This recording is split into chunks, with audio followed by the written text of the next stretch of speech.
अस्सलाम वालेकुम स्टूडेंट्स ने क्या हाल। अच्छा स्टूडेंट, हमने एफएससी पार्ट 1 का चैप्टर नंबर 4 स्टार्ट किया था। तो आज का जो हमारा टॉपिक है वो हमारे पास एनर्जी और किनेटिक एनर्जी। तो सबसे पहले देखेंगे, है तो ये सिंपल सा टॉपिक है, आता सबको आता होता है, लेकिन हम देखेंगे कि एनर्जी है क्या, देन किनेटिक एनर्जी क्या है, क्या उसके फार्मूले हैं और क्यों हम इसको पढ़ रहे हैं। हमारे पास किनेटिक एनर्जी का फार्मूला इसी तरह का ही होता ना, आप सब ने देखा हुआ कि किनेटिक एनर्जी का फार्मूला कुछ इस तरह का होता, और मोमेंटम भी तो इस तरह का था। ये तो कांस्टेंट है, ये वाला मैस भी ये है, वेलोसिटी भी है, तो फिर क्यों हमें किनेटिक एनर्जी की ज़रूरत पड़ी। हमने तीसरे चैप्टर में मोमेंटम के ऊपर डिटेल से बात की थी, तो क्यों हम किनेटिक एनर्जी को फिर मज़ीद पढ़ रहे हैं, क्या वजह थी, क्या रीज़न थी कि हमने किनेटिक एनर्जी को पढ़ा। और देन हम इसके ऊपर जो हमारे पास इंपॉर्टेंट एमसीक्यूज़ हैं और न्यूमेरिकल हैं जो कि ई कैट और एम कैट में रिपीट होते हैं, हम उनको भी डिस्कस करेंगे। तो आपको फील आ जाएगा कि असल में किनेटिक एनर्जी है क्या। तो मेरा नाम जाहिद इमरान और आपका ये चैनल फिजिक्स एकेडमी। तो चलें शुरू करते हैं हम किनेटिक एनर्जी के ऊपर। सबसे तो पहले बात हम करते हैं एनर्जी क्या है। किसी भी जिस्म के, किसी भी बॉडी के काम करने की जो कैपेसिटी है, जो सलाहियत है, उसको हम एनर्जी का नाम दे देते हैं। किसी भी ऑब्जेक्ट के काम करने की कैपेसिटी को हम एनर्जी का नाम देते हैं। जितना वो ज़्यादा काम करेगा, जितना उसमें काम करने की सलाहियत ज़्यादा होगी, उतना ही हम कहेंगे कि इस ऑब्जेक्ट की एनर्जी ज़्यादा है, इस बंदे की एनर्जी बहुत है, क्योंकि ये काम बहुत ज़्यादा कर रहा है, उसमें काम करने की सलाहियत ही बहुत है, इसलिए उसकी एनर्जी ज़्यादा है। तो एनर्जी का सिंपली डेफिनेशन ये बनी कि हमारे पास किसी भी ऑब्जेक्ट की, किसी भी बॉडी के काम करने की सलाहियत को, काम करने की कैपेसिटी को हमने एनर्जी का नाम दे दिया। अब अगली बात आती है काइनेटिक एनर्जी की। तो स्टूडेंट, काइनेटिक नाम से ही हमें पता चल रहा है कि ये कोई मोशन के रिलेटेड होगा, और एनर्जी हमने कह दिया कि ये किसी भी ऑब्जेक्ट के काम करने की सलाहियत है, और काइनेटिक नाम से ही पता चल रहा है कि ये मोशन के साथ ताल्लुक है, इसका मोशन के साथ रिलेटेड है। तो काइनेटिक एनर्जी किसी भी ऑब्जेक्ट में मोशन की वजह से जो एनर्जी आती है, वो उस एनर्जी को हमने काइनेटिक एनर्जी का नाम दे दिया। क्या स्टूडेंट, किसी भी ऑब्जेक्ट में, किसी भी बॉडी में हरकत की वजह से, मोशन की वजह से, भागने की वजह से जो एनर्जी आए, उस एनर्जी को हमने काइनेटिक एनर्जी का नाम दे दिया। तो काइनेटिक एनर्जी क्या बनी?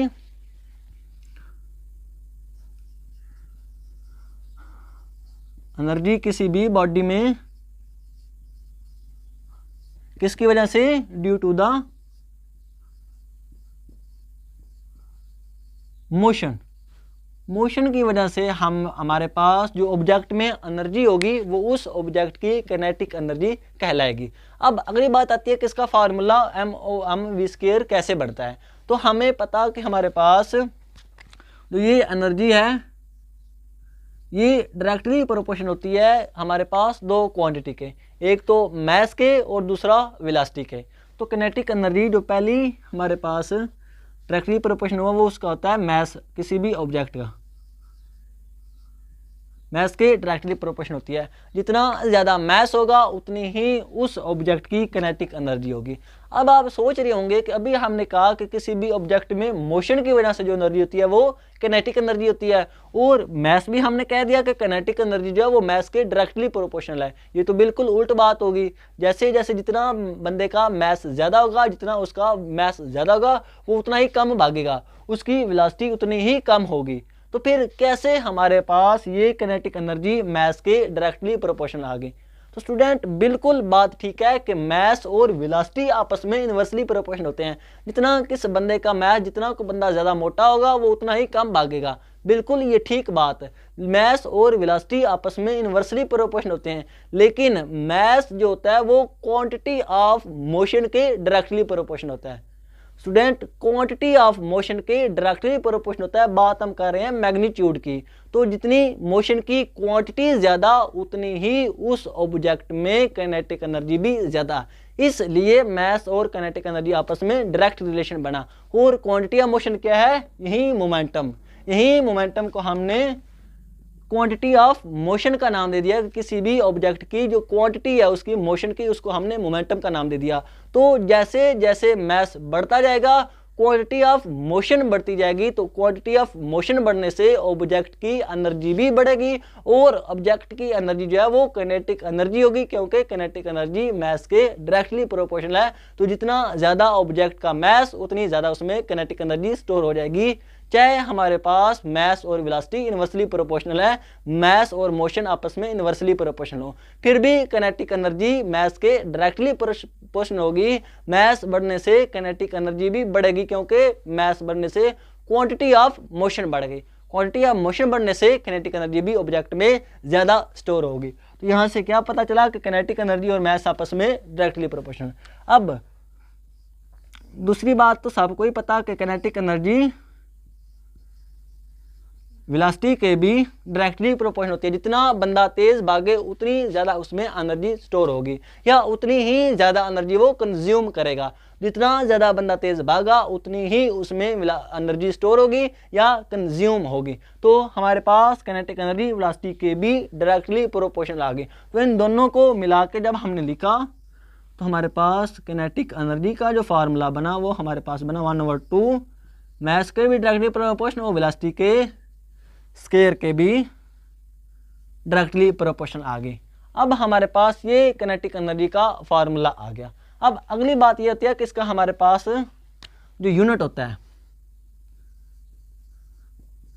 स्टूडेंट, इसका यूनिट भी सेम होता है वर्क के, जूल। स्टूडेंट याद रखना ये बहुत इंपॉर्टेंट एमसीक्यूज है।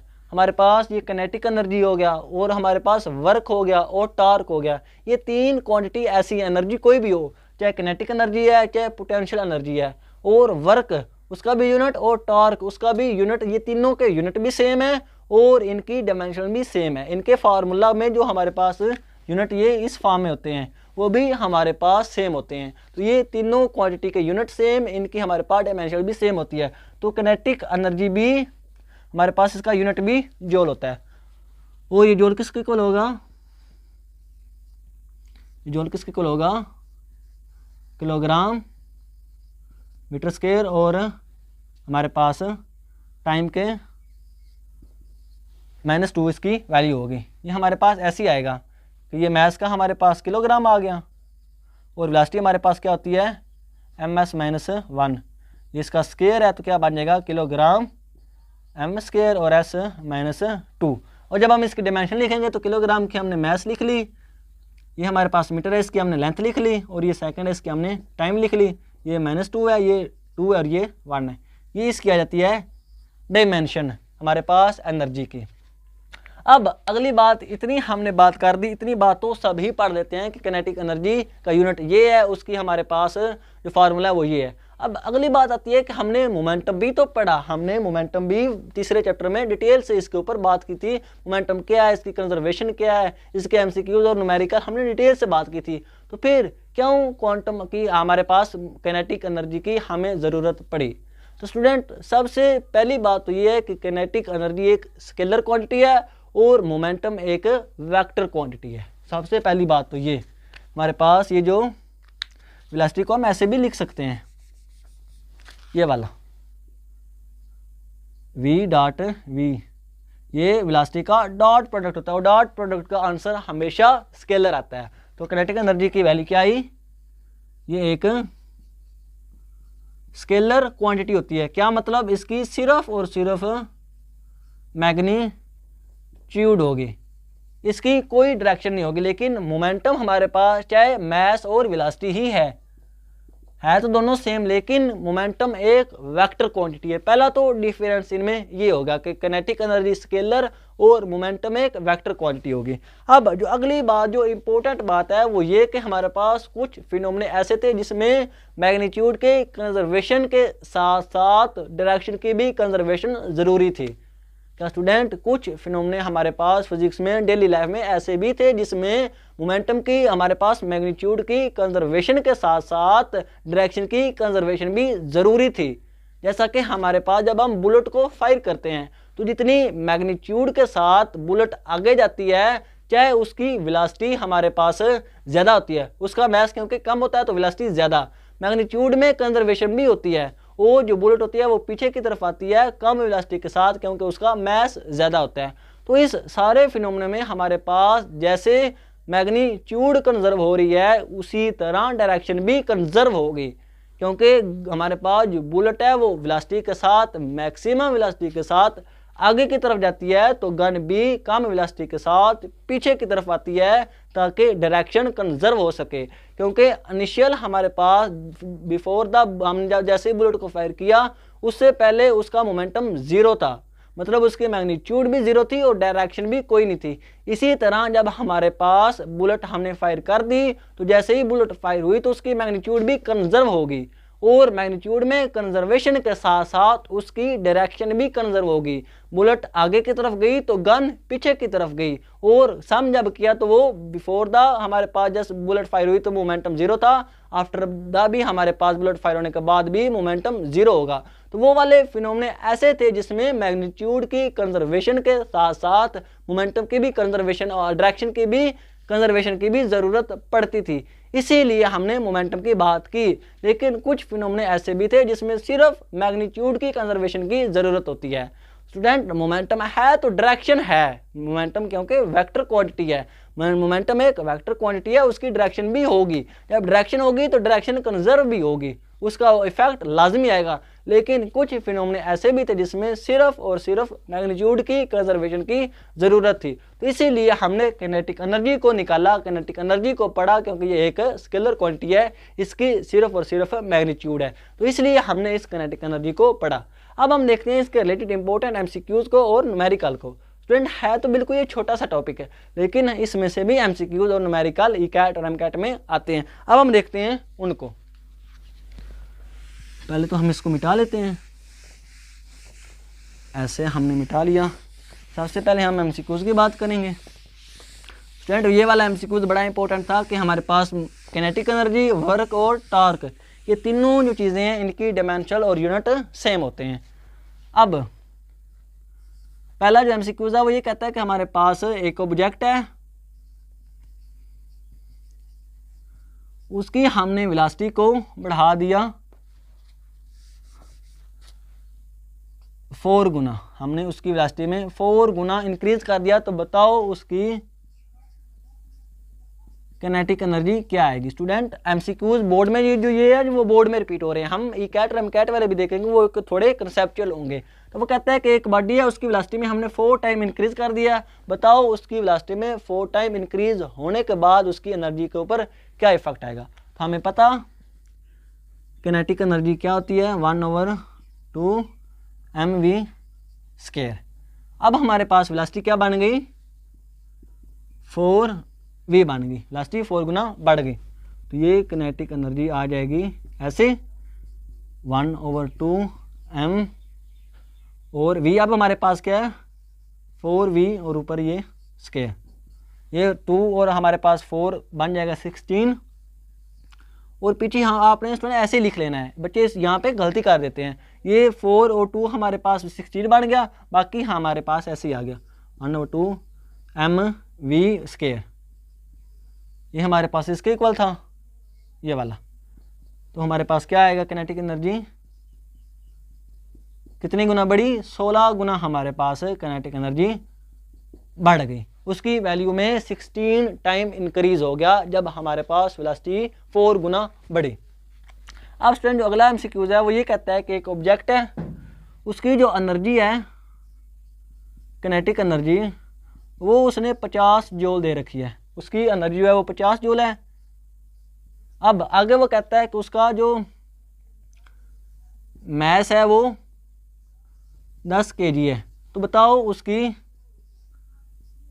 वेलोसिटी हमारे पास क्या होगी ऑब्जेक्ट की। एक ऑब्जेक्ट है, उसकी 50 जूल एनर्जी है, उसके पास काइनेटिक एनर्जी 50 जूल है, वो भाग रहा है और 10 kg उसका मैस है, तो कहता है वो कितनी वेलोसिटी के साथ मूव कर रहा होगा। अब हमने निकालनी है वेलोसिटी को, हमें पता एनर्जी का क्या फार्मूला 1/2 mv²। एनर्जी हमें पता कि ये 50 उसने दे दी है, मैस उसने 10 दे दिया, और वेलोसिटी उसने हमसे पूछ ली है, ये 5 आ जाएगा, ये नीचे आएगा तो ये 10 बनेगा v का स्क्वायर। तो फाइनली वेलोसिटी की वैल्यू हमारे पास क्या आ गई, 10 का अंडर रूट। ये वाली वैल्यू आती है वेलोसिटी की जिस वेलोसिटी के साथ वो भाग रहा है। अगर उसका मैस 10 kg है और उसकी वेलोसिटी इतनी हो तो उस वक्त उस पार्टिकल की, उस ऑब्जेक्ट की एनर्जी 50 जूल बन जाएगी। अब हम देखते हैं नेक्स्ट एमसीक्यूज को। स्टूडेंट ये हमारे पास बहुत ही इंपॉर्टेंट और बार बार रिपीट एमसीक्यूज होता है। वो कहता है कि 4 हमारे पास पार्टिकल हैं, उसने 4 पार्टिकल दे दिए, इलेक्ट्रॉन दे दिया, आगे उसने पॉजिट्रॉन दे दिया। ये भी स्टूडेंट इलेक्ट्रॉन जैसे होता है लेकिन इसके ऊपर चार्ज प्लस होता है, ये माइनस चार्ज है तो ये +1 का चार्ज होगा, बस इतना सा फर्क है इसमें। आगे उसने अल्फा पार्टिकल दे दिया और आगे उसने दे दिया हमारे पास प्रोटॉन। ये 4 पार्टिकल दे के वो ये इंफॉर्मेशन देता है कि इनकी काइनेटिक एनर्जी सेम है। क्या स्टूडेंट? वो कहता है कि इनकी काइनेटिक एनर्जी सेम है, तो बताओ मोमेंटम किसका ज़्यादा होगा। इतनी इंफॉर्मेशन दे के वो ये कह रहा है कि इनकी काइनेटिक एनर्जी क्या होगी, सेम होगी। काइनेटिक एनर्जी होगी सेम। वो कहता है कि मोमेंटम इसका इन चारों पार्टिकल में से किसका ज़्यादा होगा, किसका मोमेंटम मैक्सिमम होगा इन चारों पार्टिकल में से। स्टूडेंट आप खुद पोज करके सोच समझ के इसको हल करें। तो स्टूडेंट सबसे पहले देखते हैं कि हमारे पास काइनेटिक एनर्जी और मोमेंटम का आपस में रिलेशन क्या है, देन हम उसके ऊपर बात करते हैं इस एमसीक्यूज के ऊपर। तो ये स्टूडेंट आप एक दफ़ा नोट कर लें, या हम इधर इसका रिलेशन निकाल लेते हैं। हमें पता कि काइनेटिक एनर्जी क्या आई थी, 1/2 mv²। अगर हम दोनों तरफ मैस को ऊपर भी मल्टीपल कर दें और डिवाइड कर दें तो ये क्या बनेगा, kinetic energy is equal to square v² और नीचे हमारे पास क्या आ जाएगा 2m, नीचे भी मैस आ जाएगा। अब ये m और v हमारे पास मोमेंटम होता है तो इनका स्केयर, तो ये क्या बन जाएगा p²/2m। क्या मतलब अब हमारे पास काइनेटिक एनर्जी और मोमेंटम में ये रिलेशन आ गया। काइनेटिक एनर्जी p² के डायरेक्टली प्रोपोर्शनल होती है और 2m हमारे पास नीचे आ गया। अब हमने निकालना है मोमेंटम को कि किसका मोमेंटम मैक्सिमम होगा। तो मोमेंटम की हमारे पास क्या वैल्यू यहाँ से आएगी, मोमेंटम की वैल्यू हमारे पास आ जाएगी 2me का अंडर रूट। p² जब कैंसिल होगा तो 2me का अंडर रूट हो जाएगा। अब वो ये कह रहा है कि हमारे पास काइनेटिक एनर्जी सेम है इन चारों पार्टिकल की। तो हमारे पास काइनेटिक एनर्जी, ये काइनेटिक एनर्जी को शो कर रहा है ना, ये वाली चीज़ एनर्जी को शो कर रही। तो फिर बात हमारे पास मोमेंटम किसके ऊपर डिपेंड कर रहा है, इस मैस के ऊपर। तो ये 2 भी तो कांस्टेंट ही है ना, तो हमारे पास मोमेंटम फाइनली किसके ऊपर डिपेंड कर रहा है, मैस के ऊपर। जिस पार्टिकल का मैस ज़्यादा उसका मोमेंटम भी ज़्यादा। देखो स्टूडेंट, मोमेंटम बढ़ने से क्वांटिटी, मैस बढ़ने से क्वांटिटी ऑफ मोशन भी बढ़ जाता है। ये हमने जब मोमेंटम का वाला टॉपिक पढ़ा था तो डिटेल से हमने एग्जांपल से बात की थी कि कैसे मैस बढ़ने से क्वांटिटी ऑफ मोशन बढ़ती है।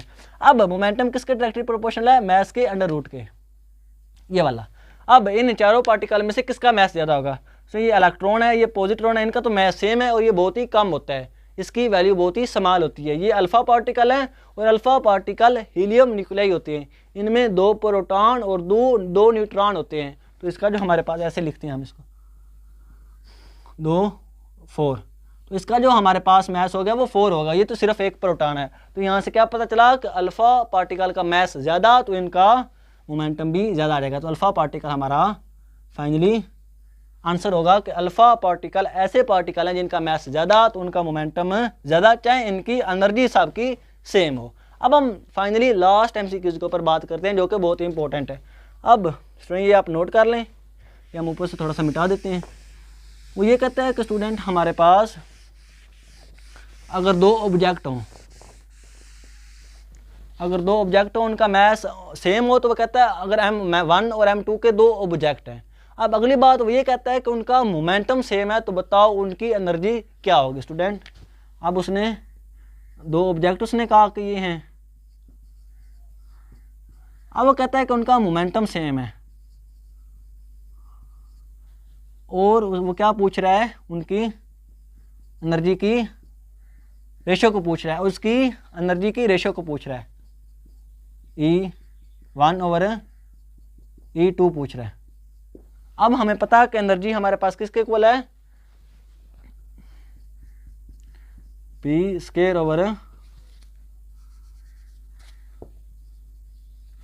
अब हम पहले 1 के लिए निकालते हैं, ये 1 क्या आएगा हमारे पास पी स्केयर मोमेंटम उसका सेम है, तो मोमेंटम तो सेम आएगा, लेकिन ऑब्जेक्ट उसके दो ऑब्जेक्ट हैं, उनका मैस डिफरेंट है।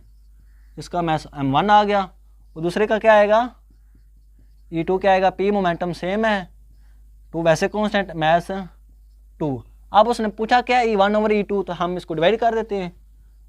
E1 ओवर E2 क्या आएगा, ये P स्केयर ओवर 2m1, और जब हमारे पास ये नीचे आएगा तो ये फिर जब हम इसको ऊपर ले जाएंगे तो ये उल्ट हो जाएगा, तो ये 2m2 ओवर P स्केयर बन जाएगा।